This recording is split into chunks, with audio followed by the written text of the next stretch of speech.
नाज़रीन, जोही तालके जे काछ वारे इलाक़े जे मुख़्तलिफ़ union council UC Sawro, Shah Hassan, Tando, Rahim Khan, Chhini, Dringbala समेत ॿियनि यूनिट्सनि जे सवें ॻोठनि में पीअण जे पाणी जो शदीद बहरान पैदा थी वियो आहे। इलाइक़े जे सवें ॻोठनि जा हज़ारे माण्हू सॼो ॾींहुं पीअण जो पाणी हासिल करण लाइ डक डोड़ में हूंदा आहिनि ऐं पब्लिक हेल्थ खाते जे ऑफिसरनि ॿिए मनपसंद ठेकेदारनि जी करप्शन सबबि काछे जस सभई वाटर सप्लाई स्कीमूं मुकमल तौर ते नाकारा बणिजी वियूं आहिनि। वधीक पेश आहे जोही मां मुश्ताक रुंदराणीअ जी हीअ रिपोर्ट।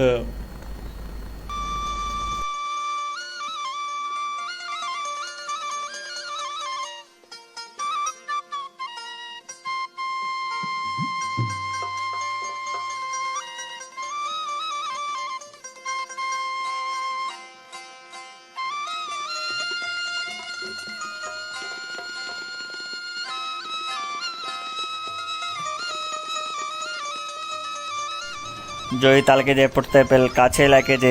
सवें ॻोठनि में पाणी जी खोट शिदत अख़्तियार करे वई। काछे जा माण्हू साफ़ पीअण जो पाणी न मिलण करे केतिरनि ई तकलीफ़ुनि खे मुंहुं ॾेई रहिया आहिनि। जर हेठि लही वञण सबबि खुहनि जो पाणी सुकी वियो आहे ऐं पब्लिक हेल्थ खाते जे नाली सबबि वाटर सप्लाई स्कीमनि जी मरमत न हुजण करे काछे जा केतिरा ई वाटर सप्लाई स्कीमूं बंदि थी वियूं आहिनि ऐं वाटर सप्लाई स्कीमनि जी मरमत लाइ आयल पैसा पिणु पब्लिक हेल्थ खाते जे इंतज़ामिया तरफ़ां हड़प कया पिया वञनि। पाणी खोट सबबि जोही तालके जे यूनियन काउंसिल सावड़ो,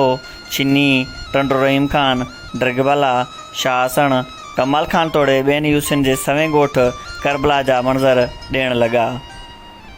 ॻोठ गोलो फ़कीर, धनू टकरी, शौक़त रुदनाणी, अब्दुल्ला रुदनाणी, पीर लाखो, छिनी, उमर बुज़दार, मोहम्मद हसन रुदनाणी, सावड़ो, बचल शाह, मीर हसन रुदनाणी, अहमद खान बिरावाणी, राज़ी खान रुदनाणी, सलेमान फ़कीर कोसो, मौलवी अहमद रुदनाणी समेत ॿियनि सवें ॻोठनि में पाणी जी खोट बरक़रार आहे।